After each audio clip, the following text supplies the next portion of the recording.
Hello students. Next question है हमारा, right short notes on chromatography. तो इस समय जो हमारे क्वेश्चन चल रहे हैं, टॉपिक्स चल रहे हैं, वो चल रहे हैं सेपरेशन ऑफ मिक्सचर्स। तो हमने इसमें सॉलिड सॉलिड मिक्सचर्स का सेपरेशन देखा, लिक्विड लिक्विड का, गैस गैस का। अब क्या है, इसी सेपरेशन टेक्निक से रिलेटेड एक छोटा सा टॉपिक है क्रोमेटोग्राफी। ये वहाँ यूज़ होता है क्रोमेटोग्राफी जहाँ क्या है, मिक्सचर में जो कंपोनेंट्स हैं वो बहुत स्मॉल क्वांटिटी में होते हैं।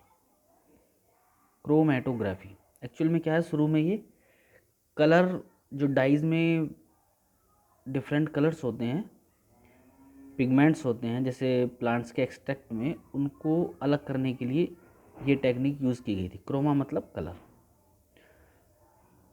तो क्वेश्चन हमारा ये है, राइट शॉर्ट नोट्स। तो इसकी आपको बेसिक इन्फॉर्मेशन आनी चाहिए कि क्रोमेटोग्राफी क्या है। तो क्रोमेटोग्राफी क्या है, ये एक टेक्निक है जो जब किसी मिक्सचर में बहुत ही स्मॉल क्वांटिटी में सब्सटेंस होते हैं उनको सेपरेट करने के लिए क्या है, ये यूज़ की जाती है। ठीक है, इसका जो मेन प्रिंसिपल है, बेसिक प्रिंसिपल है, वो है एडजॉर्प्शन। Adsorption and partition. ठीक है, ये है। अब जैसे आप देखते होंगे कलरफुल डाइज जो होती हैं, और भी इससे सिंपल एग्जांपल आपको बताएं, जैसे इंक, फाउंटेन पेन की जो इंक होती है, ये वाला पेन नहीं, जो फाउंटेन पेन की इंक होती है, उसमें हम जो कलर्स होते हैं, जैसे ब्लैक कलर की कोई इंक है, तो उसमें क्या है, उसकी डाई जो होती है उसमें काफ़ी तरह के कलर होते हैं, 2-3 तरह का वो मिक्सचर होता है। तो उसको जो हम सेपरेट करते हैं वो पेपर क्रोमेटोग्राफी से करते हैं। क्रोमेटोग्राफी क्या है, बहुत सारी टाइप्स की होती हैं। सिंपलेस्ट क्रोमेटोग्राफी जो पेपर क्रोमेटोग्राफी मानी जाती है। ठीक है, तो उसमें क्या है, एक पेपर की स्ट्रिप लेते हैं और जो भी हमारा मिक्सचर है उसको उपयुक्त सॉल्वेंट में डिज़ोल्व करके उस पेपर को क्या है, हम यूज़ करते हैं। ठीक है, तो जो डाइज अब अलग अलग कलर की अलग अलग क्या होगी, फ्लो रेट होगा। अलग अलग कलर का हमारा अलग अलग फ्लो रेट होगा। इसको आप ऐसे समझ सकते हो, एक सेकेंड,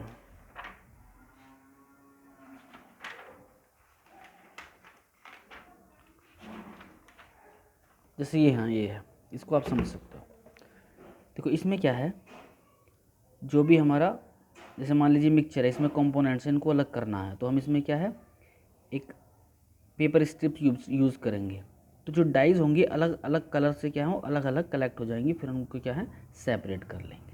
ठीक है, तो कहने का मतलब ये है, chromatography is just technique to separate various components. Chromatography is a modern technique used for the separation of two और more solid substances present in a very small amount in a mixture. ठीक है, chromatography is based on the general principle of distributing the components of a mixture between two phases. One phase is stationary and other is moving phase. इसमें ये कहा जा रहा है कि ये जो क्रोमेटोग्राफी टेक्निक्स है, इसमें क्या होता है, एक फेज तो होती है स्टेशनरी, एक मोबाइल। स्टेशनरी मतलब जो एक जगह फिक्स रहे, मोबाइल मतलब जो घूमती रहे, जैसे ये है। ठीक है, अब इसमें जो पार्टिकल्स किसके, कंपोनेंट्स के, वो मोबाइल कर रहे हैं किस पर, इस स्टेशनरी फेस पर, जो हमारा क्या है, ये पेपर स्ट्रिप है। ठीक है, तो डाइज जो हो गई, डाइज के जो कलर्स हो गए वो क्या हो गए, हमारी मोबाइल फेस में इसमें घूम रहे हैं, और जो स्टेशनरी फेस है वो हमारी क्या होगी, पेपर स्ट्रिप होगी। One face is stationary and the other is moving face. ठीक है, the techniques makes use the two general phenomena adsorption and partition. Adsorption और पार्टीशन के बेस पर क्या हम इसको अलग कर सकते हैं। एग्जाम्पल इसका वही है जो आपको बताया, पेपर क्रोमेटोग्राफी में क्या है, जो इंक में हमारे डिफरेंट कंपोनेंट्स होते हैं डाइज के, उसको अलग कर लेते हैं सॉल्वेंट्स जैसे वाटर में मिक्स करके। ठीक है, तो ये हमारा क्रोमेटोग्राफी में एक छोटी जनरल इन्फॉर्मेशन थी, इसको आप इससे तैयार कर लेंगे। ठीक है, नेक्स्ट क्वेश्चन जो है हमारा वो आता है लास्ट टेस्ट में। ठीक है, what are physical and chemical change and what are their characteristic. तो इसमें मतलब फिजिकल और केमिकल चेंज के बारे में हमको पढ़ना है। देखिए, जब आप हाई स्कूल में जाओगे तो फर्स्ट चैप्टर में आपको इसके बारे में डिटेल में मिलेगी फिजिकल एंड केमिकल चेंज के बारे में आपको डिटेल मिलेगी हाई स्कूल में। यहाँ क्या है, हम इसको इंट्रोडक्टरी नॉलेज देख लेते हैं। फिजिकल एंड केमिकल चेंज क्या होते हैं। देखो, फिजिकल चेंज वो होते हैं जब किसी भी सब्सटेंस के फिजिकल स्टेट में, उसकी शेप में, साइज में, कलर में, अपीयरेंस में चेंज होता है, उसको हम फिजिकल चेंज कहते हैं। Are you getting point. Physical state जैसे सॉलिड से लिक्विड में चेंज हो रहा है, लिक्विड से गैस में चेंज हो रहा है, उसका कलर चेंज हो रहा है, ठीक है, डेंसिटी चेंज हो रही है, वो देखने में उसका रूप रंग चेंज हो रहा है, तो वो सब चीज़ें आती हैं फिजिकल चेंज में। बाहरी रंग रूप में क्या है, उसके चेंज होता है, लेकिन उसकी केमिकल कंपोजिशन, अंदर के जो है उसके बॉन्ड्स वगैरह हैं, आपस में जिस तरीके से एटम्स वगैरह जुड़े हुए हैं, उसमें चेंज नहीं होता। केमिकल कंपोजिशन में जब चेंज ना हो, उसके रंग रूप में चेंज हो, तो उसको फिजिकल चेंज बोलते हैं हम। केमिकल कंपोजिशन में क्या होता है, केमिकल चेंज में उसकी जो कंपोजिशन है, उसका जो संगठन है पार्टिकल्स के जुड़ने का, उसमें चेंज होता है और नए सब्सटेंस बनते हैं। तो ध्यान रखना है, फिजिकल चेंज में density, colour, appearance, size, physical state change होती है, केमिकल कंपोजिशन चेंज नहीं होती।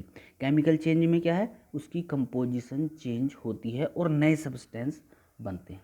एग्जाम्पल से आपको और क्लियर हो जाएगा। जैसे मान लीजिए बर्फ़ का पिघलना है, मेल्टिंग ऑफ आइस, कैसा है, फिजिकल चेंज है। क्यों? क्योंकि बर्फ़ में भी जो पार्टिकल्स है वो किसके हैं, वाटर के हैं। भाई कोई आइस है, आइस कन्वर्ट होगा किस में, वाटर में। ये सॉलिड फॉर्म में है और ये क्या है, लिक्विड फॉर्म में है। क्या है, सिर्फ फिजिकल स्टेट चेंज हुई है, उसकी केमिकल कंपोजिशन चेंज नहीं हुई, इसलिए ये फिजिकल चेंज है। केमिकल चेंज में क्या होता है, उसका ओवरऑल जो भी सब्सटेंस है, उसकी केमिकल कंपोजिशन हमारी चेंज होती है। ठीक है, जैसे आप पेपर है, इसको जला दो, पेपर को बर्न कर दो, जला दो, ये क्या बन जाएगा, राख बन जाएगा, कार्बन बन जाएगा, तो केमिकल कंपोजिशन चेंज हो गई। या आयरन पड़ा है कहीं, लोहे का टुकड़ा, तो उस पर जंग आ जाता है, रस्टिंग हो जाती है, वो भी एक केमिकल चेंज है। क्यों?